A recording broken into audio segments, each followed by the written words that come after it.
What's up, everybody? I'm Mike Hume. I'm the editor of Launcher. Press F for Friday, one and all. It is time for Press Play, Launcher's live streamed Friday broadcast. I am joined today by two very special guests, two friends of mine from the Washington Post News, sports analytics writer Neil Greenberg and Tramel Rags, who is the go-to person to get anything done in the sports department, including great sports writing. So, gentlemen, welcome to the stream. Thanks for having us. me, man. Yeah. I love the unison. I probably should have told one of you to go at a time. All right. That's how we do things here. We're very casual. So today we're talking about Super Bowl 56. We got the Bengals, we got the Rams, we got a lot of questions. We got some great betting advice coming up. We got some great analysis as well. So let's start right into it, guys. Like we're simulating this game. The video you guys are going to see is straight from Madden 22. We simulated the game. No one's playing this, largely to save ourselves embarrassment. Terrible Madden skills. But what you'll see is a straight computer simulation of the game from start to finish. We'll have some commentary on what we see, talk about Madden football, the game as a whole, but also we're going to be talking about the matchup. We're talking about Joe Burrow. We can talk about Matthew Stafford and where this game is going on Sunday when it kicks off, I believe at 6:30 p.m. on NBC. So, gentlemen, let's get straight to it. This is not the Super Bowl we were expecting. This is not Patriots and Bucks. This is not anything that was at the forefront of Vegas's odds. Neil, what do you think? What do you think of the season? How it played out? What was the most surprising part? Where we ended up with the Bengals and the Rams here? I think the Bengals are the most surprising part. I mean, you look at the other teams that were in the mix to get here, especially who quarterbacks those teams. It's pretty nuts that we don't have Patrick Mahomes, Tom Brady. We almost had the 49ers. Yeah. They're just, even the Titans were the number one seed. Arizona off to a huge start to begin the season, the last undefeated team. None of those teams are in the big game. But here is Cincinnati, just like you said, really kind of the invader of the postseason and just clawing their way into this Super Bowl. I mean, it's pretty remarkable. But like you said, I mean, it was definitely it definitely shows that long shots do come in, because the Bengals were certainly a long shot once this playoff started. No, absolutely. And there is one demographic that is very, very happy about the Cincinnati Bengals surprise run, and that is my family. So shout out to the Ryan clan in Goshen, Ohio, and nearby parts of Cincinnati. Tramel, what's the most surprising part of this to you? Like you're obviously following along the NFL season, like everybody else in the sports department here. Is there a particular development, a team's presence or lack thereof in the Super Bowl that's like pretty standout? Yeah, I mean, obviously, I think, like Neil said, the Bengals being there is pretty surprising. I don't think anyone probably picked that coming into the season. But honestly, I was surprised by the Rams. I didn't think the Rams were the kind of team that could take a punch and kind of keep coming back. I feel like they might be the kind of team to fold quickly. But then, I mean, we saw them do it multiple times. Like the Buccaneers, they blew that lead, they came back, and then a tough game with the 49ers, they came back. So that was surprising for me. They showed a lot. I've always been kind of a little bit of a doubter of Matt Stafford, so kind of proving everybody wrong and getting into the Super Bowl is pretty impressive. I mean, I Well, you're don't not think a, you're alone there on the Matt Stafford thing. yeah. Go ahead. I was going to say, you're definitely not alone on Matt Stafford. I mean, he, who thought he would even be in this position in terms of being on the Rams just, before the season started. And, you look at how the Rams just built their team, going all in, saying, you know what, we can look at the draft another time. I mean, we'll just, trade draft picks, get a bunch of great players and really make a run out of this. And, you talk about maximizing your window. I mean, they realized that their quarterback, Jared Goff, was not the guy, despite being a high draft pick, despite being, heavily touted coming into the NFL. And they make a bold trade of a series of bold trades, starting with the quarterback, and then it ended up being a really solid fit. Not to say that Matt Stafford's the MVP of the league or the best quarterback in the league, but it does show that you get the right people in the right situations, and a lot of good things can happen. And they do have some very high profile talent at some very key positions. Aaron Donald on the defensive line might be the best defensive player in football.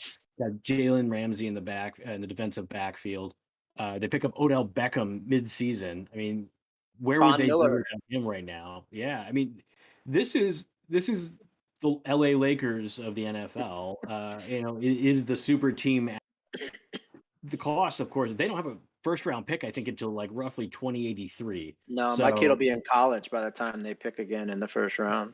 he could be the first round pick. You never know. Man. I'm pretty So, sure he's not going to be, but he's. all right. Well, as the simulation gets rolling here, let's get our picks registered on the board here. So, who do you like straight up or against the spread in Super Bowl 56, Tramel? I'm gonna go with the Rams. One of my friends or from college, Kendall Blanton, plays for them, so I'm gonna rock with those guys. And I also just I don't know. I think the Bengals are getting too much hype too soon, so I'm gonna rock with the Rams for right now. Neil? Yeah, I think this is the Rams game to lose. I think they're obviously the better team from top to bottom. You look at Burrow getting sacked 9 times in the playoffs game. This defensive line is a lot better. The secondary is a lot better. They're much better at disguising their coverage. So I think we could end up seeing a lot of coverage sacks, just a lot of situations where maybe he tries to force the ball to Cooper Kupp. Jalen Ramsey playing good defense, and then he has nowhere else to go. I mean, I'm sorry, it's to Jamar Chase. So I can I can see this being a very difficult road for Cincinnati. Yeah, I mean, I'm going to go with the Bengals because my family would disown me otherwise. I would not be surprised at all if the Rams won. I think Aaron Donald and Von Miller are the players to watch. As many stars and budding stars are on the field this Sunday. I think as Aaron Donald and Von Miller go, so go the Rams. If they can get home and they can disrupt Burrow in the pocket, I think it's going to be a long day for the Bengals. If they can keep the pass rush in check, I think the Bengals have a very good chance. They have some really dynamic weapons on offense, and I don't think that the Rams are going to be able to run the ball at all effectively. So we'll see how the simulation plays out. But I think personally, we'll talk about this more when we get into the betting segment. But I think it's going to be a low-scoring game. I don't think this is going to be as exciting as people think, given the potentially explosive offenses. But I do think that it will be an interesting and close game. We'll talk about the spread in a little bit. It's 4.5 as it stands right now, which it will talk about why that's significant, Neil. I really enjoyed your article on thewashingtonpost.com about that earlier this week. Let's talk a little bit about the quarterbacks right now, though. Joe Burrow has impressed everyone in his very brief career. Got hurt last year as a rookie, comes back. Now here he is in the Super Bowl. Tramel, what's impressed you most about him? To be honest, I'm a Joe Burrow hater. I'm not gonna lie. Like from the very beginning, when he came out of LSU, I was like, this guy's a bust for sure. I'm happy I didn't tweet it because I'd be like probably getting on like the cold takes exposed. Takes on line one. I kept that in the group chat, so luckily I'm not getting exposed yet. But I was not a believer in him. But obviously he's been really good. Like he's just like poised. Like he looks like he belongs in the NFL. And like it's kind of just been an extension from college. Like he hasn't really seen like a lot of the growing pains. I think he's been struggled with holding the ball too long. But other than that, like he looks like he should be there. And like now they have Jamar Chase. Like he's got a huge number 1 receiver. He's been amazing. And so I mean he's been really good. But I wish we could kind of like pump the brakes on a little bit. Like I don't think he's Patrick Mahomes. Like he's been good in the playoffs, but he hasn't been amazing. Like Josh Allen was better. Mahomes was better for the most part. Like I do want to kind of hold off on anointing him like the next, Peyton, like in this like Mahomes versus him type rivalry. But he has been really good and he's played a role in it. But I wouldn't say that he's been the reason they've won these games, especially in the playoffs. Yeah, I mean he's done well with what he's got. I mean I'd agree. He's not, at the top tier of franchise quarterbacks, but he's certainly solidly in the second tier of franchise quarterbacks. I mean, he's a guy that, almost every other team that doesn't have a Mahomes or Allen is going to want under center. I'm just curious to how they're going to use him in this game. I mean, the Bengals are a very run-heavy team on first and second down. It puts Burrow in a lot of third and challenging situations. And I think that ultimately that's going to be the undoing. I mean, I'm watching the simulation here now, and I'm seeing a lot of passes on first and second down. That would be a departure from what they do during the season. So could they change up their game plan? Sure. But I don't think that they're going to. I think they're going to stick with what got them here. And you look at the throws that Burrow makes. A lot of them are like cringy. I mean, and the cringy throws tend to become interceptions for him more often than not. I want to say like 90% of his turnover-worthy throws, as charted by Pro Football Focus, became interceptions, as opposed to Stafford's like 70%. So that's a huge difference. You're talking about, when you make a mistake, you make a mistake. And if that happens in this game, like we were talking about before, Hume, I mean, it could put the Rams into a short field position. They only need one of those to really start to blow the game wide open. If they get more than one, I mean, it's going to be lights out pretty early. Yeah, no, especially when we're talking about the spread too. I think if they get one or two turnovers, like they cover really long, because then the Bengals are going to have to pass, and then Aaron Donald and Von Miller can pin their ears back and really get after him. So Right. I think it's going to be really important for Cincinnati to control the clock, to get some first downs on the ground, set up some screen passes, keep that pass rush in check, and keep the game close. Now we've talked about Joe Burrow, who's at one end of his career. Now we have Matthew Stafford. Neil, we already talked about before. You're a Matthew Stafford doubter, but I'm going to say a phrase, and I want you to react honestly. Matthew Stafford, Hall of Famer. Whether we like it or not, if he wins the Super Bowl, I mean, that certainly advances his case, because that's really all people care about when they're looking at quarterbacks. He'll be another one of these guys that has a really good resume because he's been in the league a long time, and he's been in the league at the time when passing is at its highest, right? I mean, we're seeing more pass attempts than ever before, more passing yards. So right place, right time in that regard. But again, I mean, he's never been considered the best player at his position. I want to say he's made one Pro Bowl. I could be wrong on that. We're never talking about Matthew Stafford as being an MVP candidate, Player of the Year candidate, a guy that is better than anybody else. It's there's no shame in that. I mean, here he is in the Super Bowl, and that's great. But I think if he wins the Super Bowl, it's going to be an uncomfortable conversation for a lot of people, because I think they're going to be on the wrong side of it. But if he doesn't win the Super Bowl, I think that probably ends. But he's got a great chance to win it. I mean, the Rams are favored, and again, everyone's going to look at his compiled stats and start to make some comparisons, and he's going to look favorable. But it's that's not how we should be picking Hall of Fame candidates. Well, I guess the question would be then, what's the criteria, Neil? Like, I think like Matthew Stafford he's been pretty good. Like, and I mean, he hasn't made Pro Bowls, but a lot of that is because of the team he had. Like, he has 30 comebacks or something like that. Like, he's been really, really good in Detroit. It's just he was like in a right. But he has those comebacks because he hasn't been able to help his team get ahead, right? I mean, it's like a double-edged sword in that regard. If you have to keep coming back, or if you have to keep on having these game-winning drives or fourth quarter comebacks, or whatever comeback stat you want to look at, I mean, it's because the teams haven't been very good. And I think that's kind of the disconnect between, a guy like Stafford and the Hall of Fame conversation. Is he Hall of Fame because he's been able to bring his team back from all these deficits, but how much of the deficits are because of him? So it's really hard to separate the two. And, I get he had some bad teams and he was a part of bad teams. So it's a challenging situation, but if you have to start pointing to those like really situational stats like that, then to me the argument's already lost, because you're almost making excuses for him, right? It's but he had all these comebacks.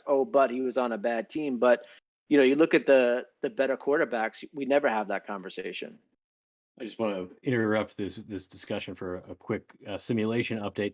Jamar Chase has been injured, everybody. He's on the sidelines, and this is a big turning point. Also, a huge penalty on that play, a 15-yard face mask penalty to give the Bengals a new set of downs at the goal line. I really want to see them push it in. Let's get off to a hot start. Hoo-day, let's go. If they lost Jamar Chase early in the game, I think that's going to be obviously a big reason to take the live line on the Rams. But I don't think Jamar Chase is going to be the guy in this game. I think the way the Rams have their coverage, they do this pre-snap too high disguise where you think that they're in too high coverage with two safeties, and then they kind of rotate them. So then there's just one high. So if you audible, thinking that maybe you have a run play because there's less safeties in the box, but then next thing you know that it's not what you thought, and then they have the right end come on. Maybe it's Von Miller, or maybe they have Aaron Donald. Then you're facing that guy, coming off a clean block or maybe no block at all, or beat the block, and then he's in your face. And I think when you look at how Jamar Chase has done against other teams like that, like the Bears run that, the Chargers, Denver, his yards per target goes down from like 8.1 to like 5.6 or something. And, that's the difference between having like an 80 or 90 yard game to having like a 50 or 60 yard game. And, I think if you were to look forward and you said, Jamar Chase was held to 50 yards or 60 yards, I think you'd wonder that something went wrong. So, I'm not sure he's going to be the guy that makes this happen. And then, my other guess is, what does that do to Burrow? Does Burrow try to force those passes to him? And that's where, things start to get dicey. So, these are like the little matchups that I'm going to look at and try to see, what I think is happening, especially, when you're trying to craft a betting strategy or trying to find some, positive expectation bets. I think all those type of things play in. And I'm not quite sure Jamar Chase is going to be the man on Sunday for the Bengals. I interrupt this for a cardinal sin. 4th down, taking a sack. Come on, what are we doing here, Madden? Somebody find a receiver. You got to throw that. You got to throw that up for grabs in the end zone. You got to get it out. Well, I could easily see this happening in the game, right? I mean, we just talked about coverage sacks. I mean, not being able to have a spot to throw the ball, and then you have pick your poison, Aaron Donald or Von Miller. I mean, I think it's that's tough. That's going to be tough for any offensive line, and when you have a guy like Burrow that's prone to mistakes, it could be deadly. Yeah, I think Burrow's poise is going to be on display. He's definitely measured up so far. He's been big in big moments. He has some game-winning drives. I think that if he can keep himself from getting flustered, I think that'll be a big part of it. So we just ended the first quarter in the simulation, Neil, and this brings me to a topic I want to talk about to sort of kick off our betting segment. Super Bowl squares. You wrote an article for the Washington Post last week on the best and worst Super Bowl squares to own. For those that don't know, the Super Bowl squares pool is basically a grid of 100 squares assigned randomly. Sometimes you can pick which number combinations you want. Essentially, the numbers on the grid correlate to the last number of the score at the end for each team at the end of a quarter. Obviously, it's 0-0 now, Neil. Tell us why that's significant. Yeah, I mean, that's the most common ending to any quarter in the NFL over the past couple of years, since 2015 when they changed the way kicks are handled. And the 0-0 covers you a lot of different ways, right? It covers you for a no scores in the first quarter. You could see 20-10, you could see 10-10. You could see a lot of different combinations with that. And, obviously anything with a 7 or a 3 is also going to be widely valuable. And then, something with a 4, like 4-0, 14-0, 14-7, those type of scores. And, almost any other box you get is going to be really disappointing unless there's a safety or a 2-point conversion somewhere along the way. So yeah, I mean, this wouldn't be surprising in the Super Bowl. Super Bowl first quarters tend to be much low scoring games in terms of just that particular frame. And for years you've been able to get under 10 points in the first quarter on the Super Bowl, or under 10.5 points, and have it be profitable. This year, the 10s got taken very, very quickly, almost immediately moved to 9.5, and now there's some 7.5s that are out there too. I actually think there's value in the over 9.5 for the first quarter. I could see 2 scores in the first quarter. Even, I understand what history has told us, because it's moved so much that sometimes when they overcorrect, you're getting a better number on the other side at this point. there ends up being some value. So not to say that it's going to be a lock in any way, but I think there has been an overcorrection there, and to see a low scoring game like this doesn't surprise me. I will say, we've seen 0-0 quarters before and ended up with 60 points in the Super Bowl. I mean, the second half sometimes ends up being a bonanza. So a low scoring first quarter doesn't surprise me. But that doesn't necessarily mean that we're in for a low scoring game. Right. Tramel, for the people at home, would you count yourself among the sports betting audience? Yeah, I mean, I'm not Neil, but I do dabble. I try to like copy what he says and like put a little switch on it. Like he was talking about the 49ers a while back, and I think I put like $10 on them to make the Super Bowl, and they're like 3-7, and that almost happened. So I feel like that's a win for me. Like, but I am not an expert like Neil. Yeah, all my supposed smart bets on Super Bowl futures are all home except for the $5 flyer I took because of my family. So yeah, let's go. Moving on, we talked about the spread earlier, 4.5.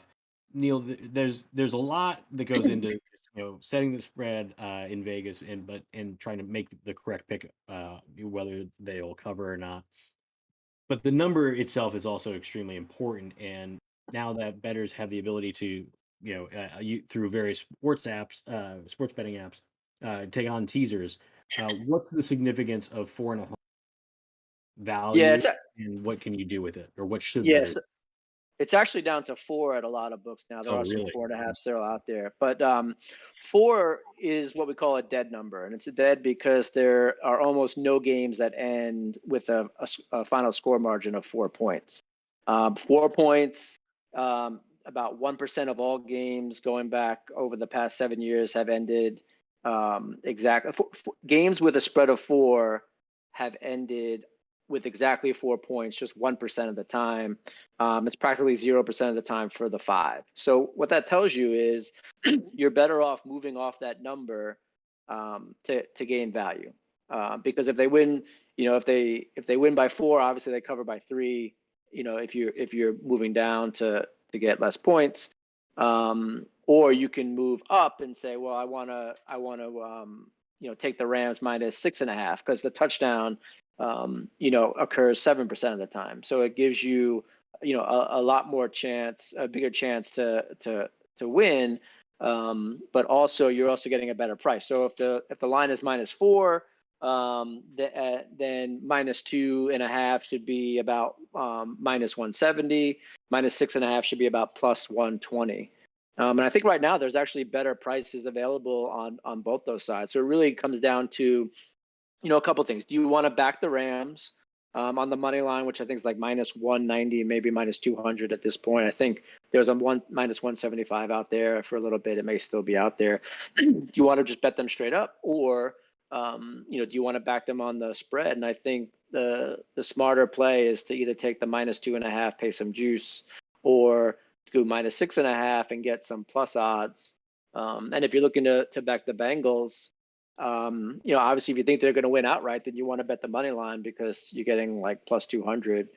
Or if you're just happy, with them winning, or maybe you think they can keep it close, then 4 gets you above the key number of 3. But if you want to back the Rams, that 4 number, I mean, it's not going to give you any value. I mean, you're leaving some money on the table if you do that. Yeah, game update here. The Rams are on the goal line now. Touchdown seems about inevitable here. Let's see what they do. 2 minutes and 13 seconds left in the second half. So this would be the first touchdown of the game, right? Indeed. Yeah. So I think that this is there could be a lot of value here. I mean, I personally have played Cam Akers for the first touchdown. I've played Matthew Stafford for the first touchdown.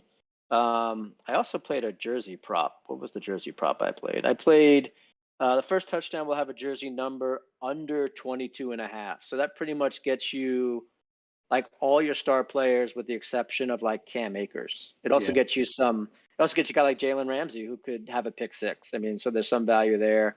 It gets you Cooper Kupp, obviously. He has a touchdown. So I actually like that prop a lot. My bets are the there, plop bets. You bet yeah, prop bets. Yeah. there are even some odds makers out there that are offering like profit boosts. So I was actually able to boost that to plus 146, which for getting guys like Cooper Cup and Mixon and Jamar Chase. I mean, like you're really getting some good value there. So that is a prop that I have as well. Not all sports books offer it, but again, I mean, it's a way that you can kind of get a wide net on who's going to score the first touchdown. Oh, we got some more props that I want to take you guys both through and get your picks on them. Cooper Cup right now is unstoppable and has been over 100 yards every game this year, darn close to it. The prop bet for him right now in the Super Bowl is 105 and a half receiving. Tramel, Yeah. over or under? Oh, you've somehow muted yourself. You don't want us to hear. Yeah, I was nervous. On the record. I picked the wrong thing, but I'm going to say under only because I think that in the Super Bowl, obviously you're focusing on their best players, and I mean, obviously Odell Beckham is really good, but I would rather him beat me than a guy that had like 1,800 yards this year. Like I can live, I guess, with the other guy beating me, but the guy that I know is amazing beats me, then I'm going to feel bad about it the day after. So I think I'm going to go with under. I think I'm going to lock him up, and I don't know. I feel like Eli Apple, like he's been talking pretty spicy on Twitter, so I think he might take that challenge and lock him up. So. Neil, where Well, you at? he'd be the first because no one's been able to do it so far this year, right? I mean, he's been tough. This is a prop that is really in this middle gray area right now. It opened up at 99.5. That quickly went. It's been steadily going up. I fully believe that we're going to see 108, 109, 110 by the time there's a kickoff. It looks like the Rams just scored again in the simulation, a defensive touchdown. Turnover there. Aaron Good Donald movement. fumble return for a touchdown.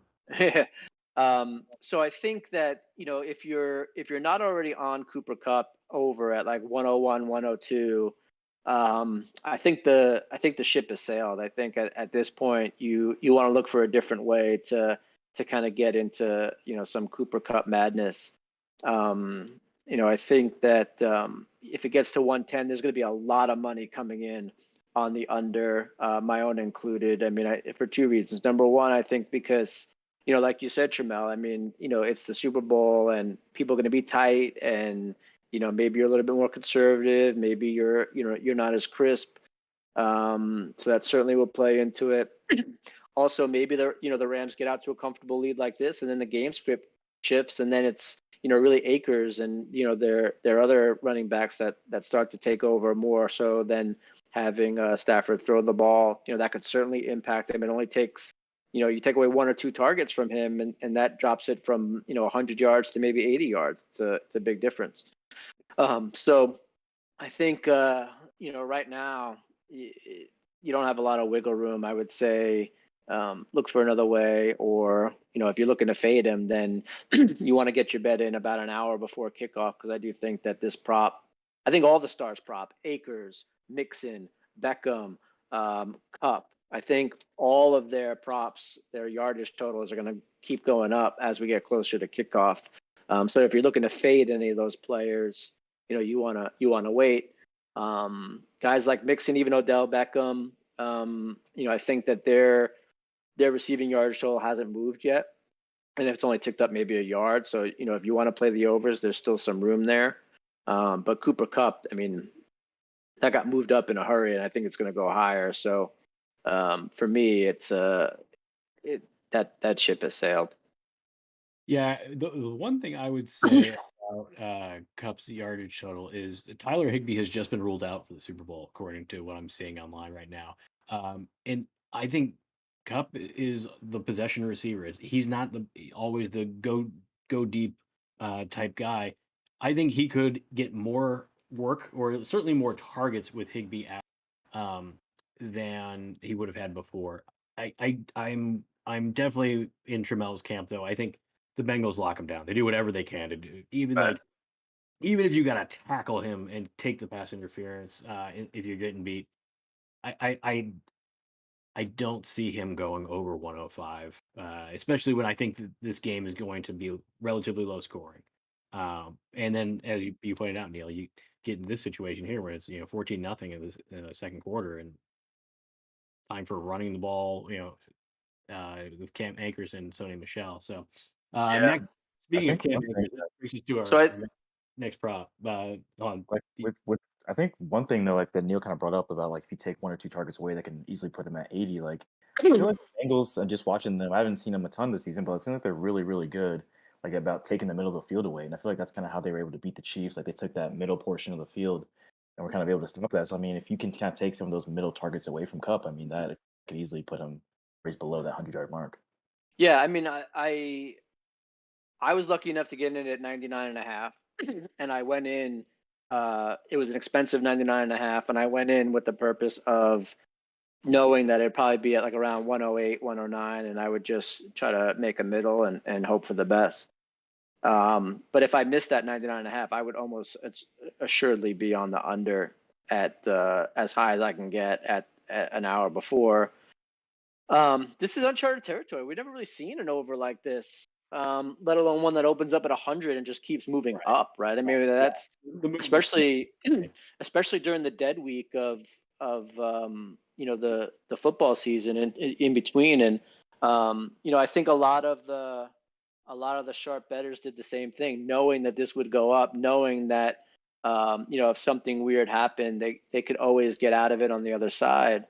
Help push it that quickly. And now, those targets have to go somewhere. Higbee's targets have to go somewhere.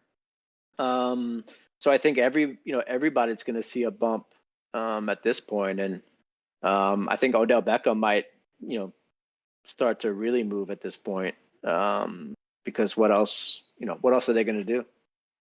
Yeah, no, it'll be interesting to see how the Lions move as a result of that news. The next prop bet on the board for us is Cam Akers, 64.5 rushing yards. Tramel, where are you at on that? I still think he's. I mean, that just makes me uncomfortable. He came back like 5 months or whatever after the Achilles thing, and I mean, he's looked okay. Like he's looked, I guess, healthy, but I don't think that I would be ready to say he's going to go over that. And maybe it's just me being conservative, but I think that the Bengals defense is actually better than they probably get credit for. Like in the trenches area, like they really do a solid job, I think, against the run. So I'm going to go with the under for Cam Akers, but I think he's going to have an impact. It just may not be. Yeah, no, I could definitely see. I'm also on the under, but Neil, where are you there? Oh, I would definitely be on the under. I mean, there's going to be like a three-headed monster back there to get carries, and I think I'm just looking now. I'm looking at the Cam Akers at 64. I would definitely be under there. And I took Sony Michel over 16.5 the other day, and now he's at 19.5. So I think the play there is definitely Sony Michel over. And Cam Akers under. Cam Akers he's not a very productive runner. I know he had a play against Tampa and San Francisco, but does that mean he's going to get 20 more yards against the Bengals, and in a situation where there's Darrell Henderson's back, and you have other people that are in there, and I could easily see this being a situation where if Akers, I'm just throwing a scenario out there. Akers has a couple of rushes. They go for like a yard or two. Either Michelle or Henderson get in there and they have better productive runs. This is win or go home. I mean, I could easily see, the coaching staff going with the better back, at least, for the first half, just to see, what happens. And then that over is just completely blown up. So it's funny because the news, he was at like 65. The news came out that Henderson was going to be back, and McVay said, he's got 3 really good running backs that he believes in. It went down to 62.5, and immediately was brought back up to 64.5. I think, people really didn't buy into, the 3-headed monster, but I think that threat's very real, and you have to at least consider it if you're looking for an over. And I say this as someone that has a Cam Akers proposition where he leads the playoffs in rushing yardage. Right now, I think he's like 40 yards behind Joe Mixon. So I hope he does well, because I'm literally financially invested. But I think the bet at this point is definitely under 64.5. I think you can go down to 62.5. To be honest, I think that's probably where I would start to back off. But I think that the under's playable. It's about 62.5. Yeah, we had two more prop bets that we were going to talk about, but we sort of hit one earlier with the first touchdown and the jersey prop that you mentioned, Neil. I think that's a great bit of advice. Can you just reiterate that it was under 20? No, it was under 22.5. 22 and a half. Yeah, there were some 23 and a halves out there that actually got you Akers as well.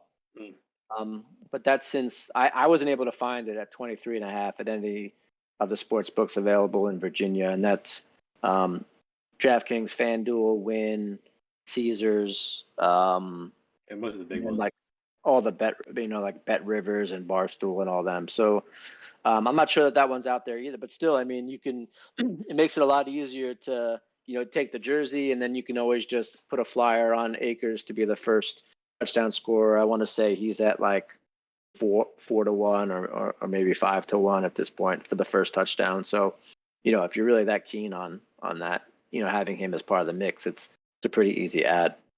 Yeah.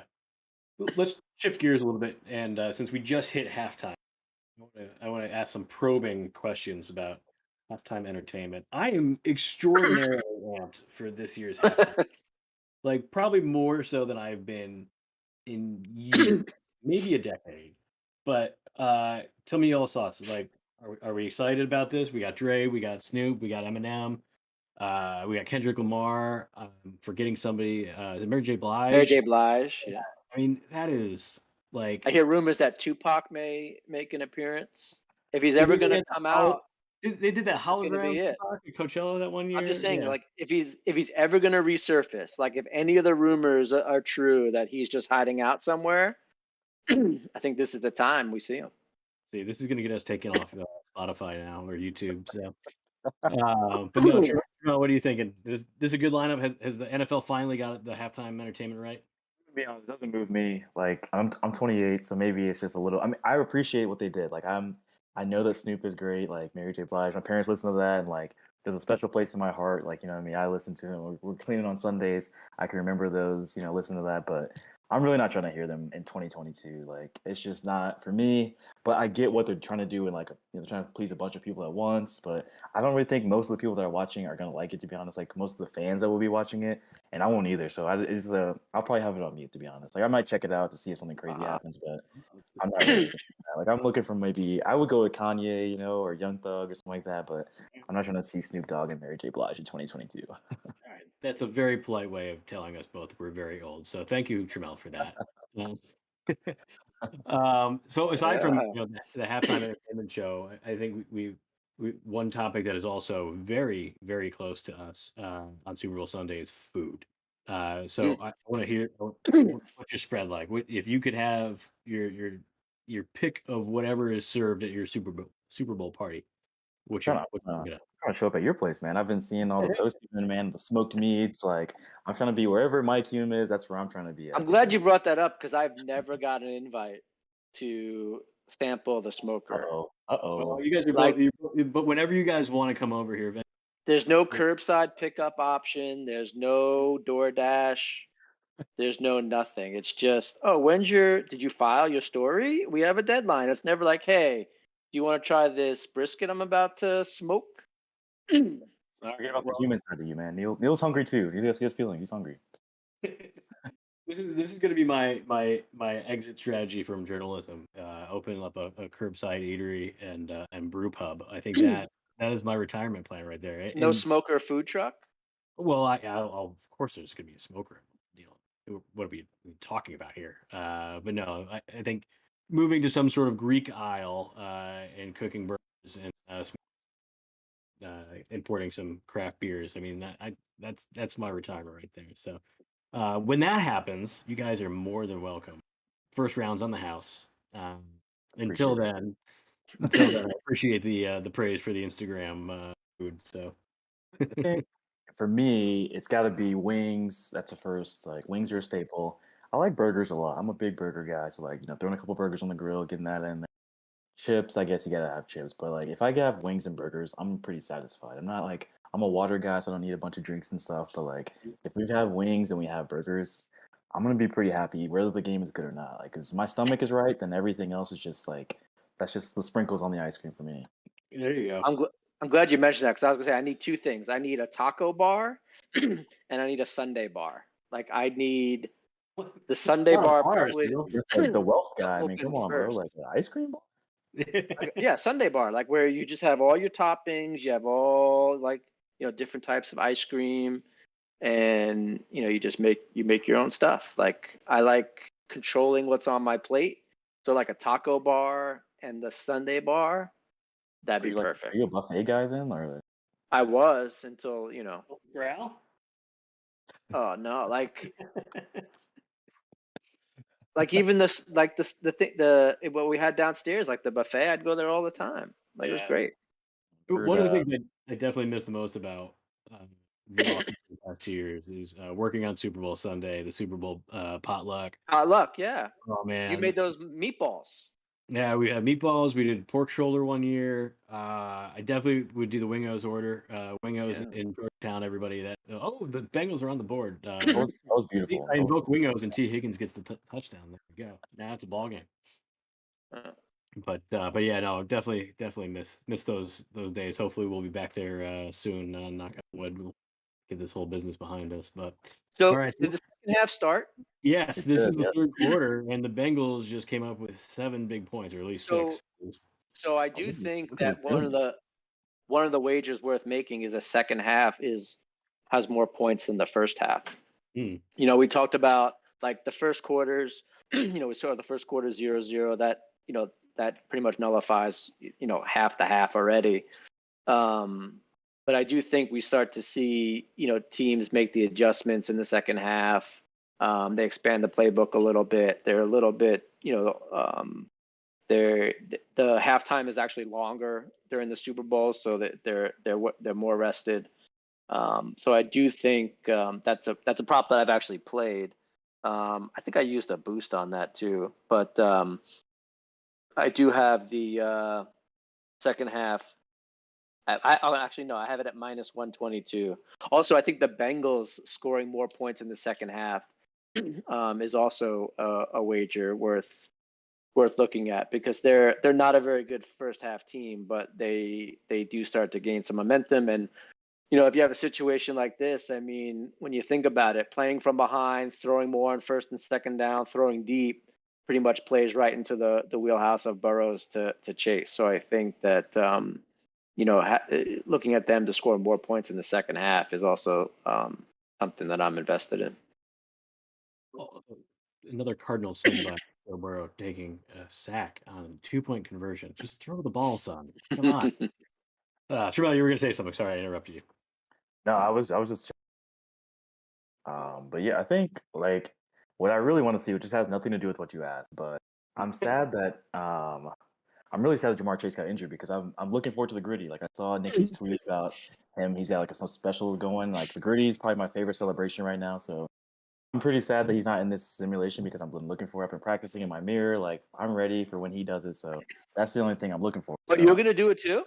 Yeah, I will. I'm gonna do it. I might have to put it on Twitter, man. Like I've been practicing. Oh, literally. you're going to have to put that on Twitter. Yeah, I've been practicing. I got the. Did we already do his employee evaluation? Because if we can hold off on that to make sure that he actually does put it on Twitter, that would be awesome. I'll feature the bar in that one. I've been ready for the moment. I'll have to make some calls. Nice. I'll have to call Marty, see if he can call Sally. I'll have to go that the route. studio is probably open. We could probably just do it in-house. So that'd be great. You should call. We should call. We should call your friend that does the baseball stuff. Maybe we can hook him up with one of those green suits with the balls on it, and then we can actually make him a character in the game. Motion capture. That'd be the great. Tramel. Fantastic. If they need me in the Madden game to do this the rags celebration, to riches dance. I'm ready. Oh my gosh, I'm gonna choreograph this thing. Thank you. And then I just need you to mold me. I'll do it on TikTok also. We'll get our TikTok guy on it. This is gonna be so easy. This is gonna go viral in like 10 seconds. All right. So speaking of celebrations, Tramel, I think I know the answer to this already, but like, we're Icky Shuffle. Like,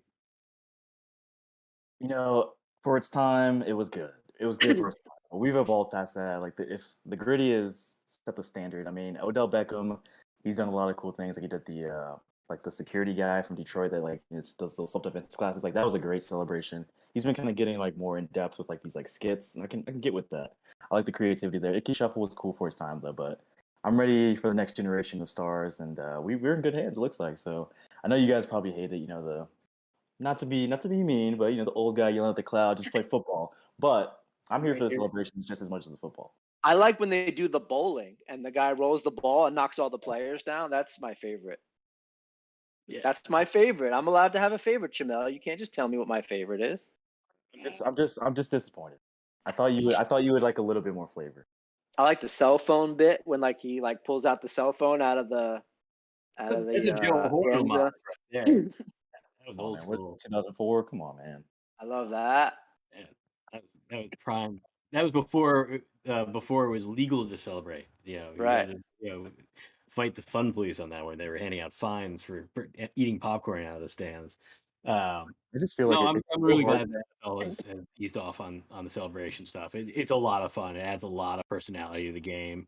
And I'd like to see more of it. We've talked about it in baseball too, like bat flips. You don't want to, see Fernando Tatis throw the bat. Don't give up a 500-foot home run. I mean, I Yep. think that's fair, right? Like, I Yep. just feel like it's so hard to score in the NFL. Like if I were to ever to be in the NFL and I scored, I'm going nuts. So like these guys, you get maybe like 10, like most guys maybe if you're good, like 10 touchdowns in a year as a receiver, you should be able to do whatever you want. So I would do the Happy Gilmore. I would do the rodeo thing. give us a little preview right now, like bull dance, feeling the flow. Yeah, I would just I would go like the whole perimeter of the end zone. Like I would go corner to corner to corner to corner to corner, and I would just do that whole thing. Maybe put like little Hulk Hogan in there, like as I'm doing it. Nice. Like I would go all out. Hulkamania, All bro. out. Yeah, I'd throw everything in there. If I ever got into the end zone, particularly at my age, I would just go straight down the tunnel. That's a walk off. I'm done. Like I throw my cleats behind me as I go, and just you're Antonio Brown then. yeah. Do you think that you could gain a yard in like a real football game? Like, do you think like if they actually toss you the ball, that you can gain 1 yard from scrimmage? Where are they tossing me the ball? If it's like a half yard past the line of scrimmage, then Just like a regular handoff, like you're taking the handoff from the quarterback in just a real NFL situation. Like, do you think you can get 1 yard? I think Absolutely my not. body could probably get a yard. I think head I would would end up be with like back there. negative 12 yards. I'd be so scared. I would just take a knee. I think. Like think about like like regardless of if he's blocked or not. If I see Aaron Donald across from me, like let me think about my future. I don't, like that's a career ender. I think. Like I'm just taking a knee. I want to try it. I just want to see how. I want to see how many. I really don't want that for you, man. I want to see if I could have like negative 5 yards, or would it actually be like negative 10. Just I would be hit at the line of scrimmage, but I would just keep going backwards until I finally landed. It's your shockwave of the collision. I do It'd not be like want the that. Matrix. Like I would be hit, and like I would just slow motion, just go backwards. Like you'd see like my soul go first, and then you'd see like my body just catch up.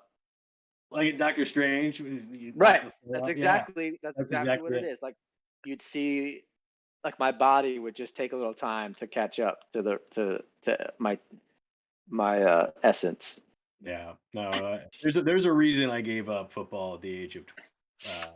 So I'm less inclined to dabble in this particular experiment. But You can have that, Neil. That's all you, man. yeah, no, seriously. All right, so we're in the fourth quarter now. And obviously, people have probably noticed we're playing 7-minute quarters. But there's another fairly significant play. Rams back on the goal line. 14-9, 1 quarter, or rather, 7 minutes left to play because we did the accelerated clock. So since we have an hour to do the show, how are we feeling? This feels like make or break for the Bengals to me. If they give up a touchdown, What's the score? 14-9, 6 minutes. Yeah, left. I mean, I just think the Rams would be able to control the clock. They would need. I think it'd be too easy for them to move the ball in that situation and just have a 5-minute drive or something like that. I mean, depending on where they were. Yeah. I think Akers, they have 3 running backs that give you a little bit of something different. You're able to dump it off to them if you need to. You're able to find someone across the middle. You don't need big plays at that point. You don't need to put yourself into a dangerous situation. I think that's really the biggest the biggest key against Cincinnati's facing. I mean, I think if they start to trail by more than a score, I think that it becomes very difficult for them to get back because, again, what does this team like to do? This team likes to run on first and second down. You can't do that if you're trailing by more than 1 score late in the game. And then they have a quarterback that when he throws, when his throws are off kilter, I mean, they typically become interceptions. I mean, it's a complete recipe for this team is built.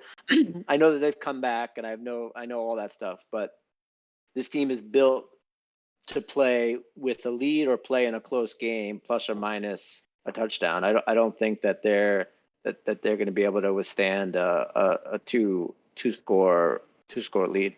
All right. So given that, it's now 4th and goal. Yes, goal line stand. Field goal makes it an 8-point. Obviously, still a 1 possession game though. You score a touchdown though, like you just outlined, the game's probably over or darn close to it. Certainly 2 multiple possession drives under 5 minutes seems unlikely. Right. And they're kicking the field goal. How do we feel about this? I don't think the Bengals can make it down the field throwing the ball. Like, I think it's too risky for them. All right. Are we talking real life or are we talking Madden? Like in Madden, let's go In for it. Madden, these teams coaches should be fired on the spot. But in real life, I think you make it a full 1 possession game, and then you bet on your defense. But yeah, right, because you got to get down the field and then you have to convert. Right. Your lack of faith, O'Neal, in the Bengals offense is quite disconcerting. I have to say. Well, I'm just looking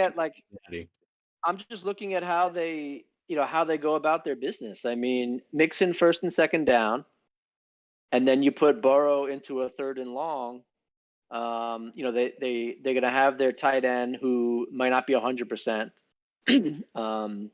I think that actually does more harm than good. I think we saw something similar with Derrick Henry because then you kind of feel obligated to get him involved, and when you do get them involved, they're not 100%. They can't do all the things that you would expect them to do or that you need them to do. So now you're taking away targets from somebody else that might be able to make stuff happen, like Boyd maybe. I'm big on Tyler Boyd over 39.5 yards. I think that he's versatile enough to do what you need him to do in those situations. And but really, it's the runs on 1st and 2nd down that I think really do put the Bengals in tough spots. And if Burrows was like this pinpoint passer that didn't have the problems that he does, we're having a different conversation. But if he threw an interception in one of the first 2 drives of the game on 3rd down, I would not be surprised in the least. I mean, I can totally see that happening, and that could be it at that point. I mean, that could be his undoing. Neil, I was wondering, man, how do you look at Joe Mixon? Because I feel like fantasy-wise, he's always like preseason like top 6 or so, and then I draft him. He never does anything for me. Like, is Joe Mixon actually good or not? Like, I can't tell. I mean, he's a good quarterback, but again, it's what they're doing. Running back. I'm sorry, he's a good running back, but they're, these runs on 1st and 2nd down, they're not as productive as they used to be. And then, we kind of talked about what the Rams do. The Rams do that pre-snap motion stuff, disguise their coverage. So you think you're running into a light box, and then next thing you know, the safety's in there. So if it's a run, you're in trouble. They have basically quarters in the secondary, so the explosive play options taken away. And then, oh, by the way, here's Aaron Donald and Von Miller. Like, what are you going to do in that situation? So, I think Mixon's a fine running back. I mean, he's certainly productive, but I do think his ceiling is also capped, right? I mean, we talk about, like, especially in fantasy, like a player's floor and his ceiling. I think Mixon has a really high floor because he gets a lot of carries and, he's able to churn out yards. But, the chances of him popping off for like 100 yards, 150 yards, 2 touchdowns, is a lot lower than a guy like Akers, right? Like Akers' floor is really low, but his ceiling is really high because he can have, these big runs and, McVay can really start to use him in creative ways, and he can have, 125 yards from scrimmage and, a couple touchdowns. So, I think that's really what we're looking at. I mean, and that's what makes these, not only a fantasy, but also betting props. You really have to think about it in terms of, that's why I think there was probably more value in Akers being the top rusher of the playoffs because he can have like those big games as opposed to a guy like Mixon. But, if I'm looking at, this one game situation, I would probably pick Mixon for sure because, Akers, it could be in a committee and he's not a very successful runner and, they spread the ball around. So, it really depends on what your objective is. And, if your objective in fantasy is to have a dependable guy that's going to be, a top 10 running back every week, then I think Mixon's great. But if if you find yourself as an underdog or you're looking to play like a daily fantasy situation, then, you absolutely have to go with a guy like, Sony Michel, just as an example, who maybe he gets the goal line carries and he's the guy that actually gets the touchdowns, which, are much more lucrative in those type of situations. Yeah, to answer your question from my perspective, I think Joe Mixon's a much better running back in real life than in fantasy for sure. I think he's I just agree. not getting those big games. I'm looking back at his stats this year. 2 games, he absolutely dominated against the Steelers and against the Raiders. 165 What, yards, what 123 was the yards, score of those games? 41-10 in Okay. favor of the Bengals, and then 32-13. Okay, so in they're favor- two blowouts. So like, if the Right. game script's not going his way, then he's going to be like a 50, 60-yard guy. Like if he's trailing or within a one-score game, he's just not getting enough carries. Yeah, it looks Um, like he averaged. I can't do this. 1,200 yards divided by 17. 4.1 yards per rush. I mean, he's fine. Like I think for fantasy that's purposes, great. he's fine. Like he's a Right. great end of round 1, beginning of round 2 running back. Right. And you're perfectly happy with a guy that gets Yeah. 50, 60 yards and a touchdown, right? I mean, like that's, you get that every week.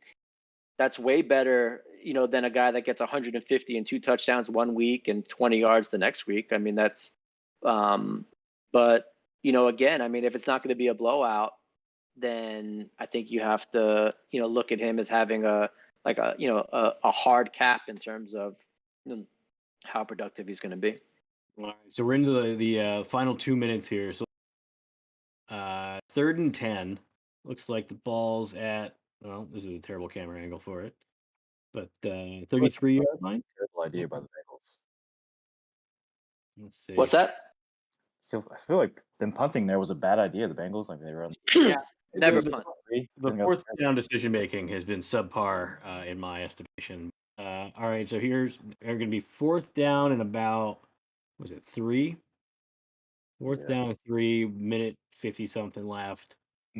In your own zone, field goal doesn't hurt you. 4th and this is actually a very interesting call. I think you punt it here.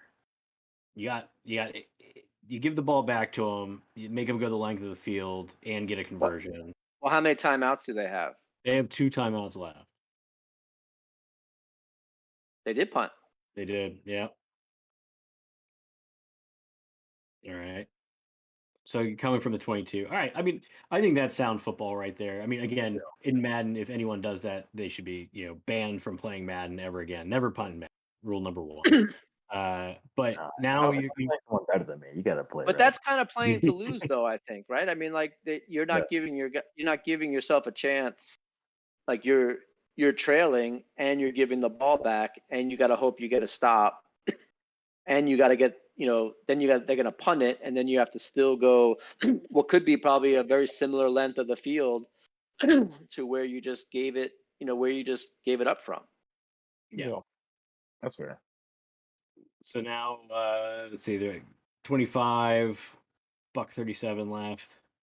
All right. I mean, now they just. I believe in the Bengals. Let's go. Who day? And then Yeah, Tony, $5 bet insider right against trading. the I know goal. you've seen this already. I don't think that you punt there. The Rams don't, or the Bengals don't. The Bengals don't. Oh Like, yeah, I don't I think- agree. I agree with that. I don't think That's you a give pretty them good back the call. ball. Now, I don't know what they're doing here. Like, you would never pass in this situation. Whoa. Like, I why think- would you ever? So that was an interception? No, No, that was the Bengals just caught a massive gain by T. Higgins. Let's see. that's Joe Burr. Right at the 40. All right, so now you're in the other half of the field. Got plenty of time now. 2 timeouts. Let's go. All right. 37. In the shotgun. Joe Burrow takes the snap. Drops back. What is this coverage? I'm Yeah, just happy that Tony Romo is not doing this. That we have Mike on the commentary. I am skeptical that would be the coverage in this situation. I mean, just like it was like everyone was in the end zone. It was like beyond quarters. They have 3 guys running down the seam. Okay, sure. For the ratings, they want us to.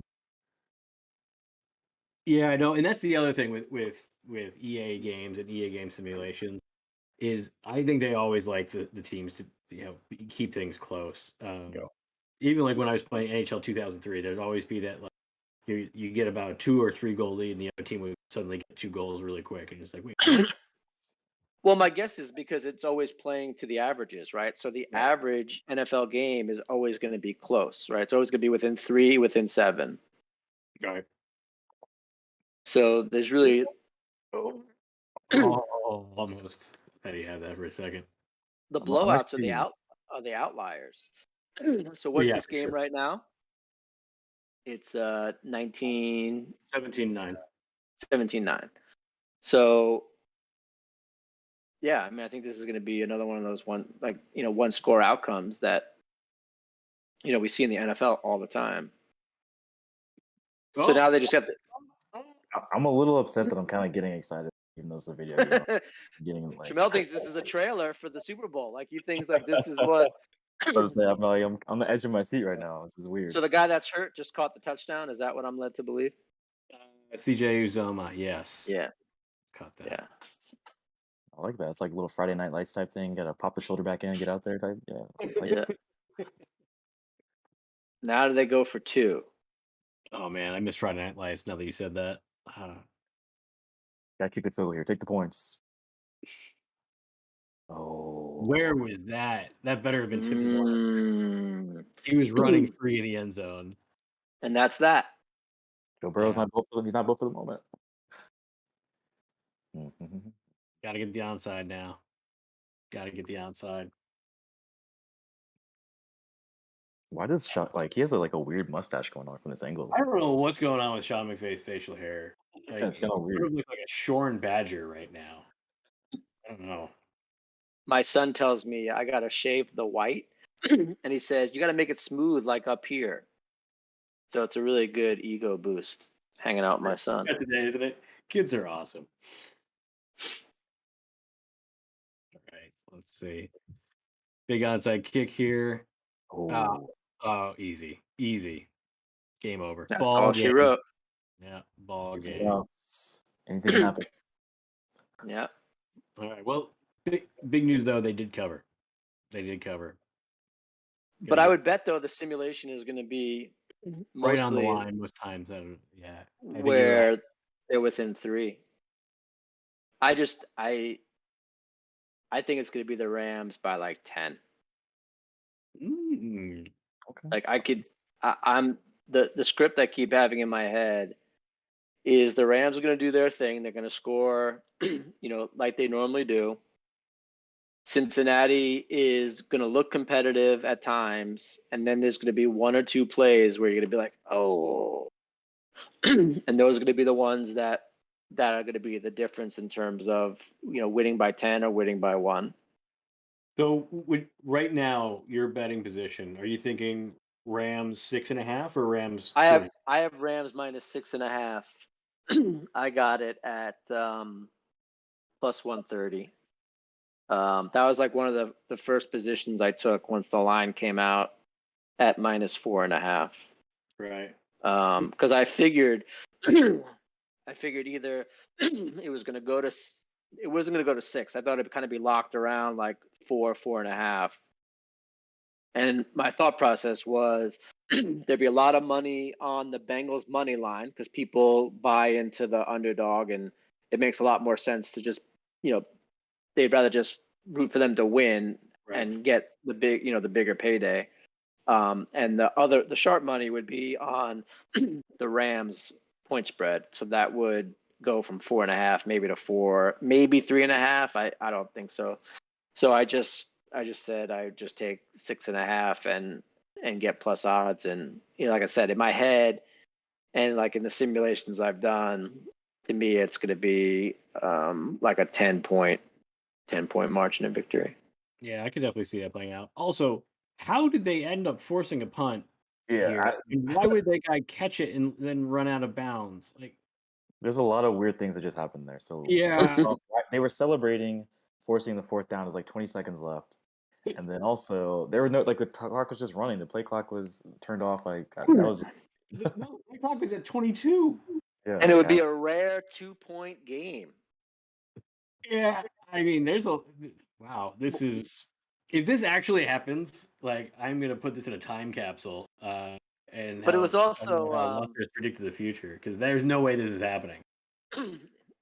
It was also 7-minute quarters. Right. That definitely affects things. Look at the raw emotions on the field during the celebration. You can feel it. Yeah. Why is an equipment manager handing the Lombardi Trophy to Matt? Didn't Goodell get himself in this game? Come on. He's got COVID. I don't see anyone wearing masks. Yeah. California state law. Come on, guys. That's true. I guess it's not law. It's guidance. I guess I don't even know what it is. That might be law. Might be. My parents live in Sacramento. Well, just outside, and they said that nobody wears masks. So I guess they're not the only people ignoring it at the game. What if one of like the touchdown celebrations was like he sits down and then gets the booster shot? That would be cool. Max card celebration would be strong. That would be very strong. That's what I'd like to see. Yeah. The booster shot celebration where you're just like, I just scored. Oh, yeah, give it to me. And they're like, and then he's like, maybe that'll be what Odell does this week, man. He's probably running out of ideas. That might be the one. There you go. I should text him my idea. You should definitely do that. And then show me the results, please. All right, so the game's over. The one thing we didn't talk about betting wise, Super Bowl MVP. Yeah. Here we got Burrow 233, 2 TDs on losing side. Stafford 134, 1 touchdown. That's not an MVP in my estimation. Aaron Donald 2 sacks and a fumble recovery for the touchdown. That to me is MVP. I don't think there's any way the Bengals can win and Burrow not win MVP. Like I don't see a path there. I think that he would have to. That means he has like 300 yards, 2-3 touchdowns, and I think that that's what the voters want to see, right? The quarterback from the winning team. That's easy, right? The Rams side starts to get a little bit murky because a lot of guys are interesting. I think if Kupp has 100 yards, 120 yards, and like a touchdown or two, that could be very persuasive. I think if Stafford has any sort of blemish at all, like he's out. Like I think if the Rams win and he throws an interception, I think people will already be moving on to see how they can get Kupp into that conversation. We just saw like if Aaron Donald has a fumble recovery for a touchdown and a sack, I mean, I think that he wins pretty handedly. I think any sack plus a fumble recovery touchdown situation, interception, pick six type thing. So I think there's a lot of different ways that you can go on the Rams side. I think the Rams side is pretty tough to handicap in that regard. I do think Kupp though is a live long shot in terms of maybe not a long shot, but a live alternative to the quarterback. But I think you can get better prices. Like you look at some of the same game parlays, there's a couple of things. One, a lot of the odds makers are offering a risk-free single same game parlay, some for $10, some for $25.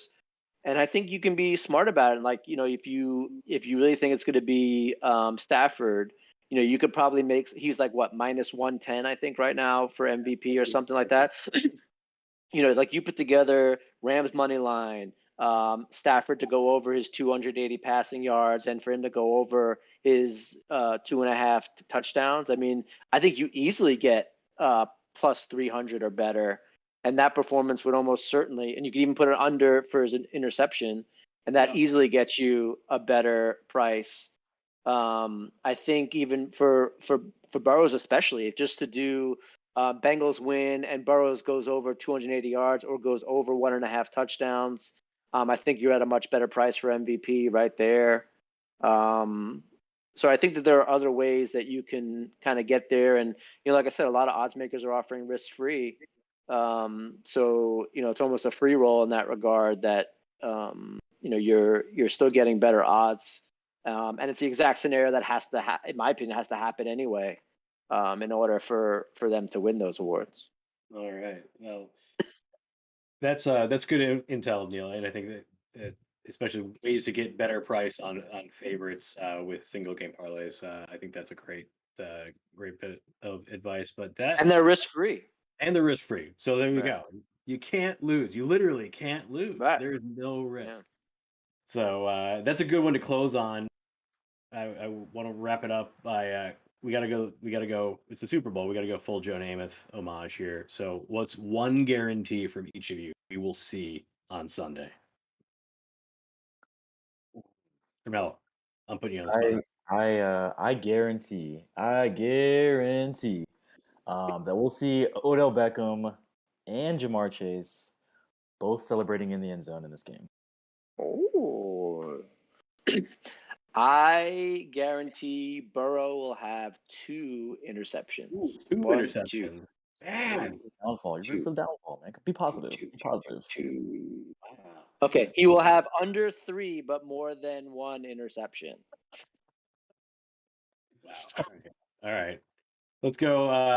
I'll give you two guarantees because I'm that kind of guy. The host.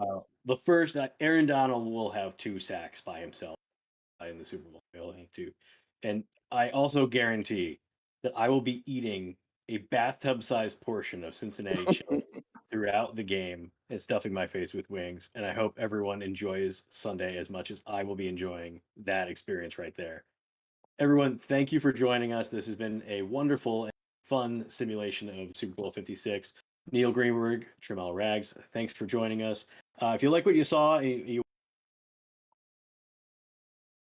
leave us a like and a comment. Let us know what you'd like to see us seeing us play. We're here every press play. I'm Mike Hume, the editor of Launcher. Super Bowl weekend. See you later.